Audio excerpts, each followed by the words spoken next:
Welcome back to Days Well Spent. Today we're making strawberry and mango yogurt popsicles. You need 3 cups of strawberries, 3 cups of mangoes, 2 tablespoons of maple syrup or honey, and 2/3 of a cup of Greek yogurt. Begin by washing and hulling your strawberries. To hull my strawberries, I like to use a tomato core, but you can also use a knife. Chop your strawberries. I usually chop mine in 2 quarters. You do want to make sure your strawberries have been cleaned thoroughly. Now for the mango, slice the mango, gliding the knife along the edge of the seed.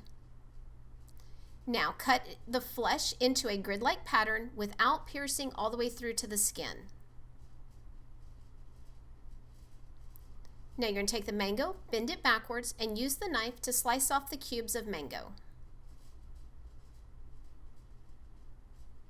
This is the easiest way I've found to do it to make sure you don't get any peel. Place your strawberries in a blender. Add the maple syrup or honey, and then puree. Once you're done pureeing the strawberry mixture, you want to place it into a bowl and clean out your blender. You're going to place your mango chunks and your maple syrup or honey in the clean blender.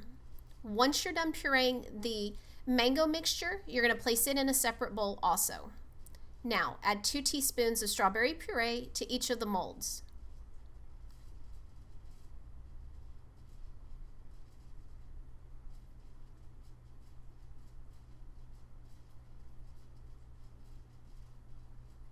Next is going to be 1 teaspoon of yogurt. You're going to add that on top of that strawberry puree, and you could go in any order you wanted. And now 2 teaspoons of mango puree to each of the molds. You're going to continue layering until you have filled your molds completely.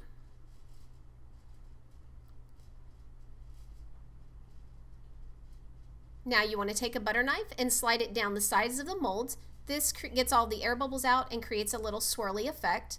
Place the tops on your popsicles. Place them in the freezer for 6 hours or overnight.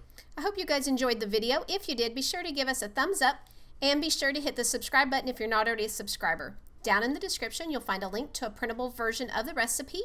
It also includes different variations that we enjoy, including leaving the yogurt out sometimes.